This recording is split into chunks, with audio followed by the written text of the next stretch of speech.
Thank you very much. You may be seated. Ladies and gentlemen, it is so inspiring to know that this administration is serious about its efforts in fighting misinformation or disinformation or fake news through this collaboration between the government and the private sector.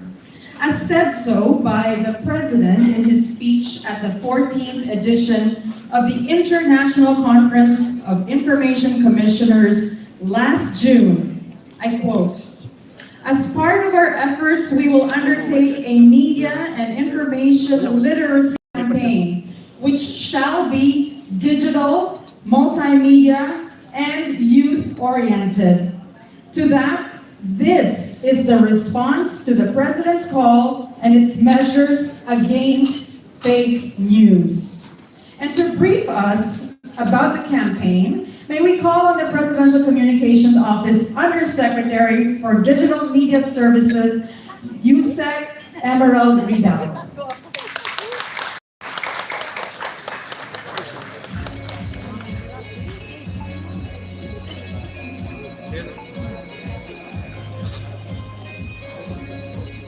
Secretary Cheloy Garafil, Secretary Denver Abalos Jr., Chairman Presperod De Vera, Undersecretary Edu Punay, and Assistant Secretary Dexter Galvan, and of course to our friends in the media, our colleagues, and our fellow advocates of truth, good afternoon to you all.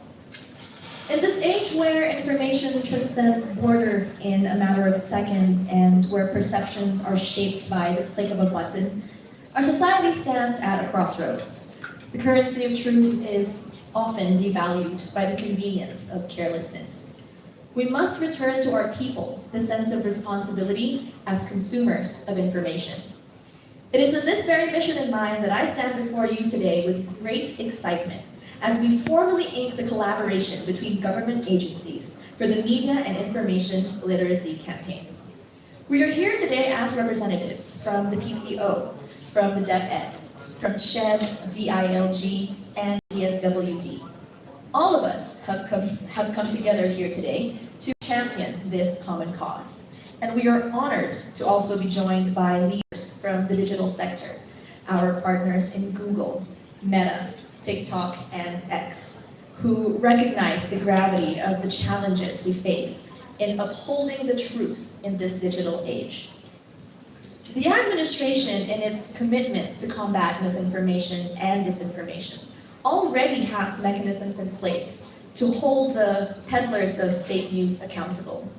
And so our aim here today is to complement that with a more stringent approach to prevention. Prevention is the key to curbing misinformation and disinformation before their consumption becomes a habit that ails public perception and discourse.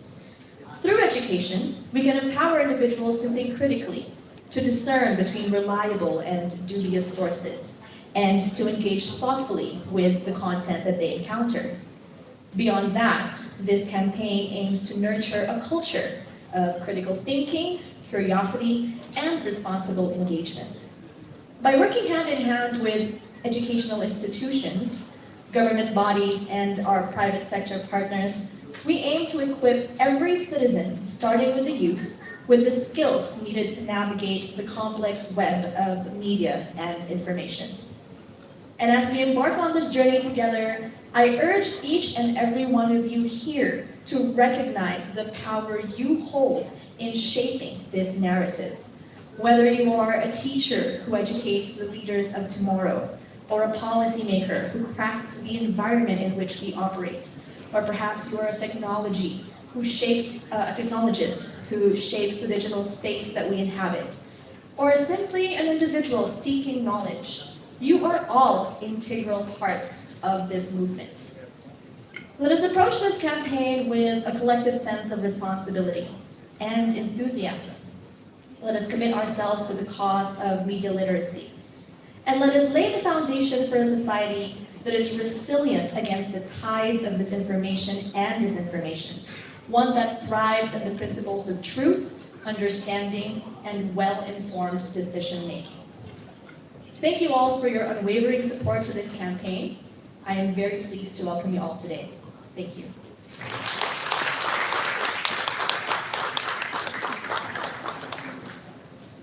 Thank you, Undersecretary Ridao. The Media and Information Literacy Campaign is not confined within the four walls of the classroom. We have asked the DSWD to ensure that we reach even the most vulnerable citizens to become critical consumers of information. One of our public partners in executing the plan is the Department of Social Welfare and Development. And we have with us Undersecretary for Innovations, Eduardo Punay, who will be representing Secretary Rexlon Gatchalian of the DSWD.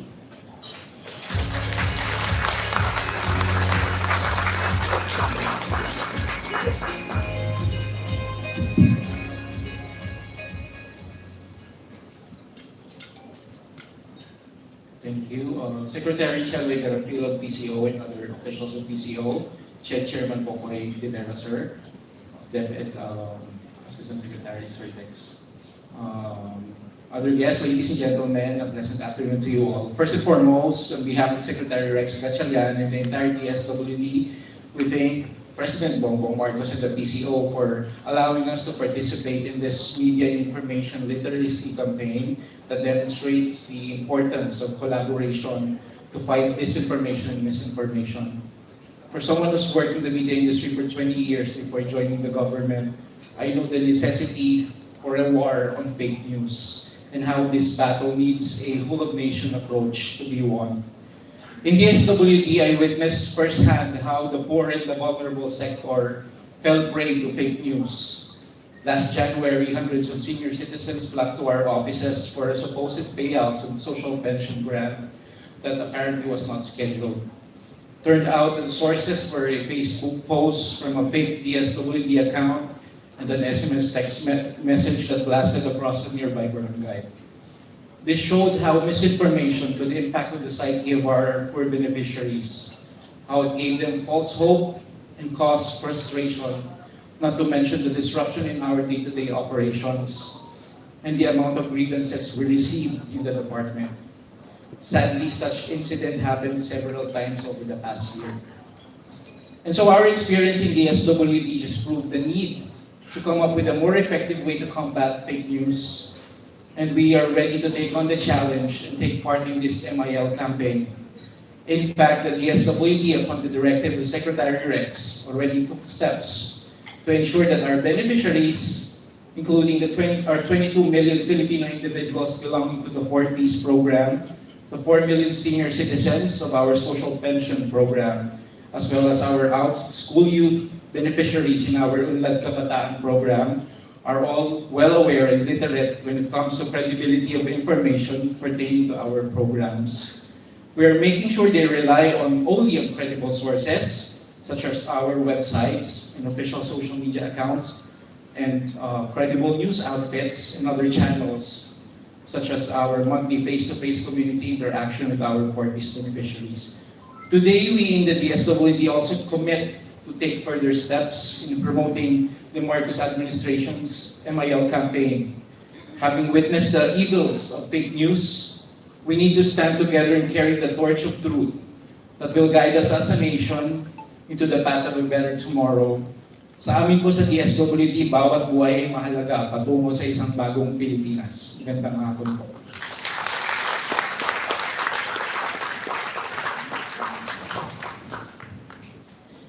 Thank you, Undersecretary Punay, for explaining the importance of credible and verified information, especially for the DSWD, to reach the needs of the most vulnerable sectors.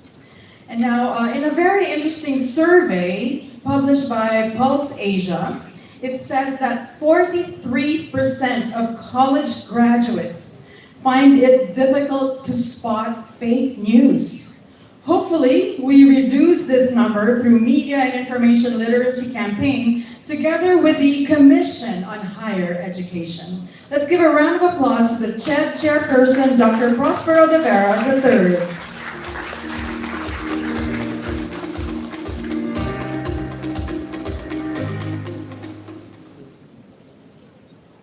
To Secretary Cheloy Rafil of the Presidential Communications Office, the representatives of the Department of Interior and Local Government, the SWD and DepEd, Google Philippines Representative B.S. Gonzalez, Meta Philippines Representative Claire Amador, TikTok Philippines and Malaysia Representatives of Rada, other government officials who are here, partners and stakeholders from the public and private sector, particularly our more than 2,000 public and private higher education institutions in the whole country, 4.1 million students, and more than 150,000 faculty members in the higher education sector.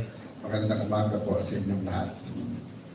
The Commission on Higher Education is honored to be part of today's Memorandum of Understanding signing of the Media and Information Literacy Campaign with the Presidential Communications Office, concerned government agencies, and social media platforms. Bill Gates is recognized for the famous quote that said, and I quote, "The internet is becoming the town square for the global village of tomorrow." Indeed, the expansion of social media has provided unprecedented access to everyone and changed the discussions in the town square as envisioned by Gates all over the world. While social media has ushered an era of unprecedented global connectivity, it has also allowed the spread of disinformation and fake news.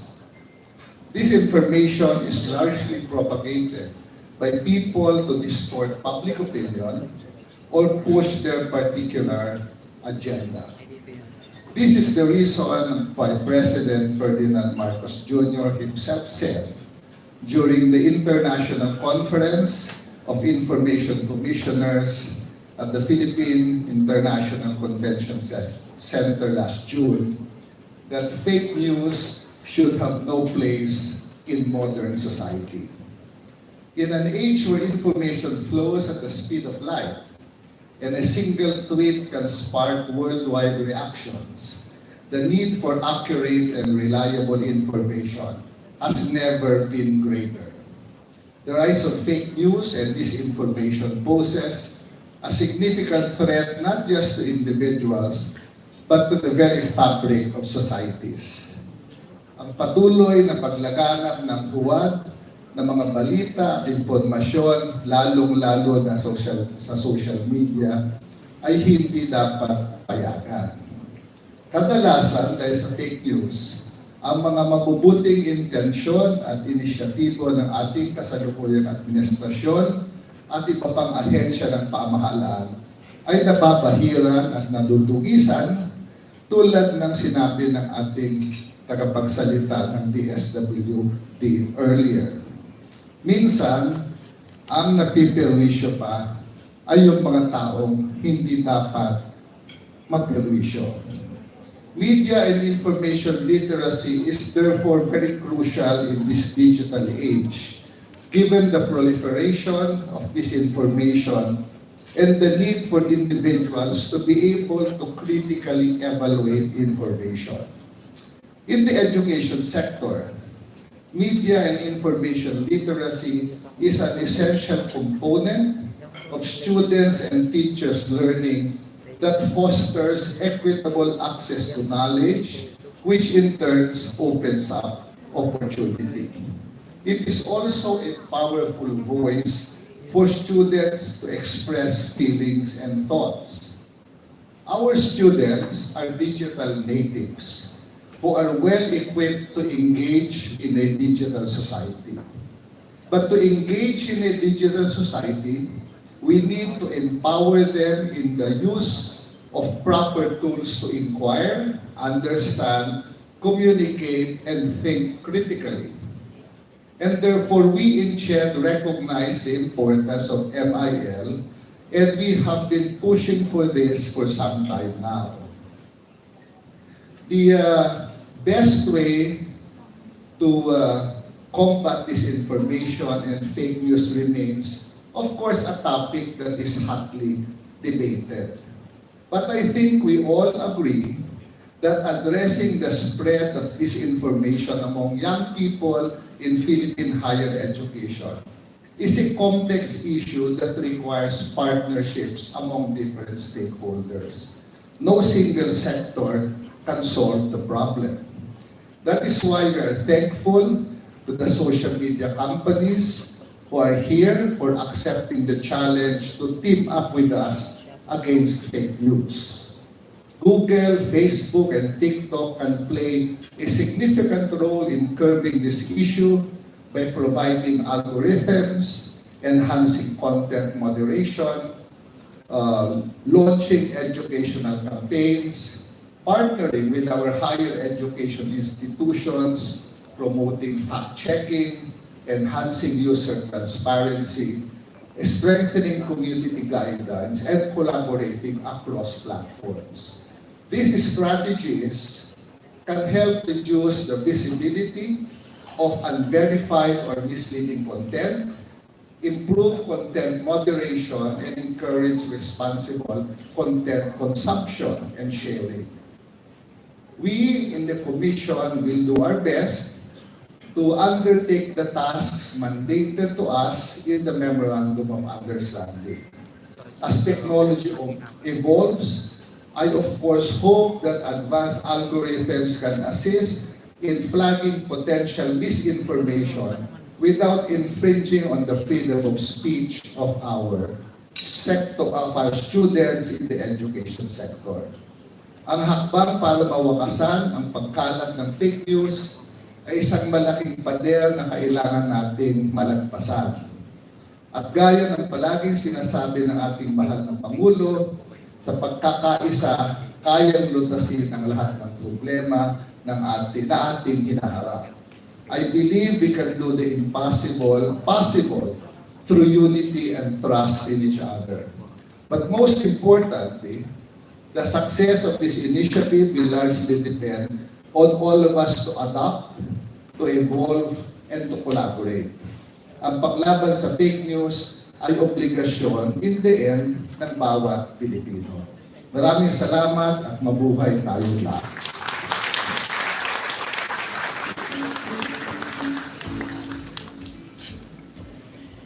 Thank you, Chairperson De Vera, for CHED's commitment to the Media and Information Literacy Campaign. I'd like to acknowledge the presence of Claire Amador, Country Head for Public Policy Philippines and Thailand for Meta. Ms. Amador?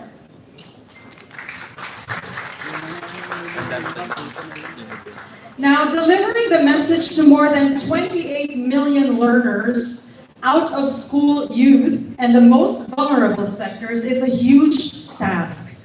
That's why we thank the DILG's commitment to support us in this endeavor.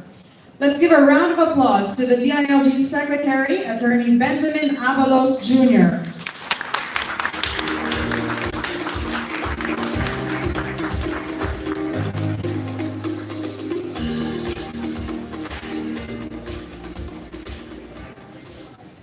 Magandang hapon po sa inyong lahat. Good afternoon to everyone. Actually, maski ako naging biktima na ako ng fake news. Madalas ang DILG dito. In any case, the Department of the Interior and local government expresses gratitude to the Presidential Communications Office headed by a good friend, Attorney Cheloy. Kada feel, palakpakan po natin si Cheloy and her team.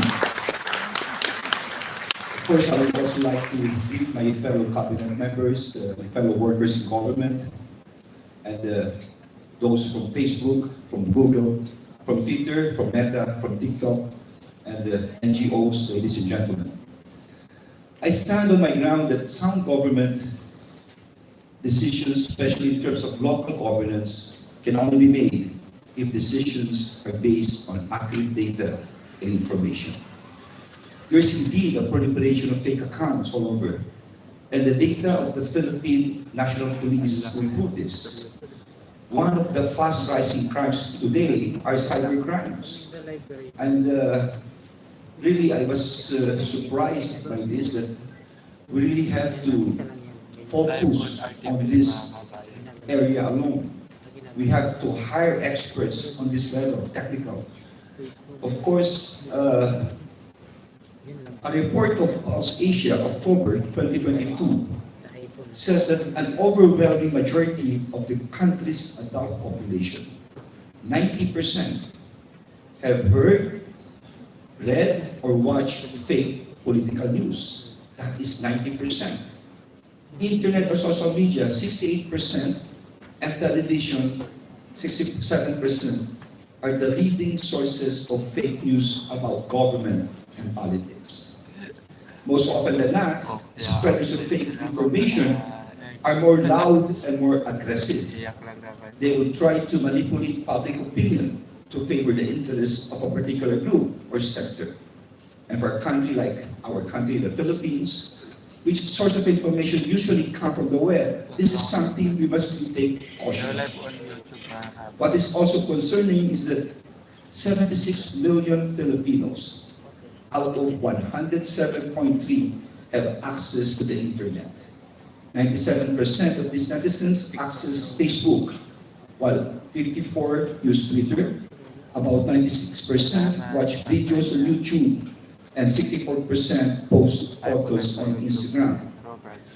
A report from the advertising We Are Social and Hotsuit in 2022 shows that 63% of social media users in the country belong to the age of 17 to 34 age group, with females comprising a little over half of that number. About 13% belong to the 35 to 44 age group, while about 11% are teenagers in the 13 to 17. Because of our social media users are mostly from the youth, this media and information literacy program comes in very, very timely for our country. Being one of the goals, likewise, our department, the DLG, is in support of these policy programs that will benefit the youth. We believe that training our youths to become more discerning, more educated in determining what is real news from false information will really make a big difference. As such, my dear friends, in behalf of the Department of the Interior and local government family, we express our full support to the Media Information Literacy Campaign. We are one with the Presidential Communications Office in fostering awareness to stop the widespread dissemination of false information in the community. We believe in the DLG that capacitating the youth to become more discerning consumers of media, we will be able to help cut the spread of wrong information. Mabuhay po tayong lahat.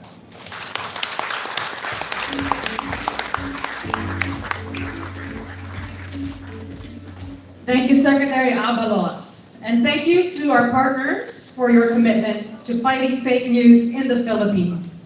And now, we have received accurate news that the President is en route to the venue and will be joining us for the next portion of the program. In the meantime, we advise everyone to please remain seated as we await the President's arrival.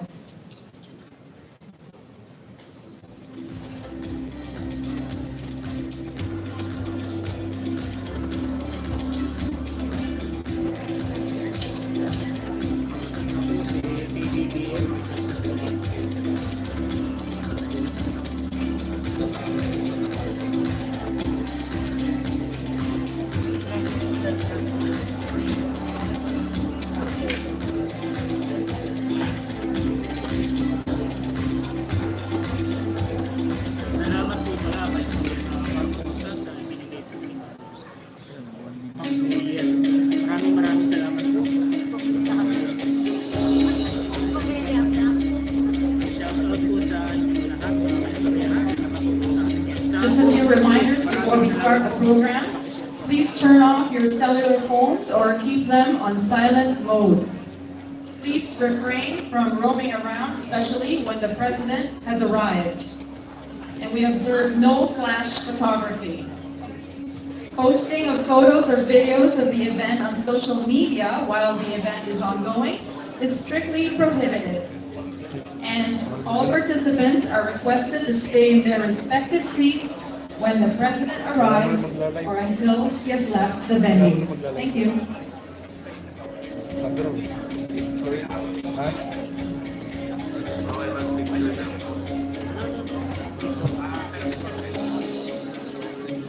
Guys, pagdating ng President, cut on live ha.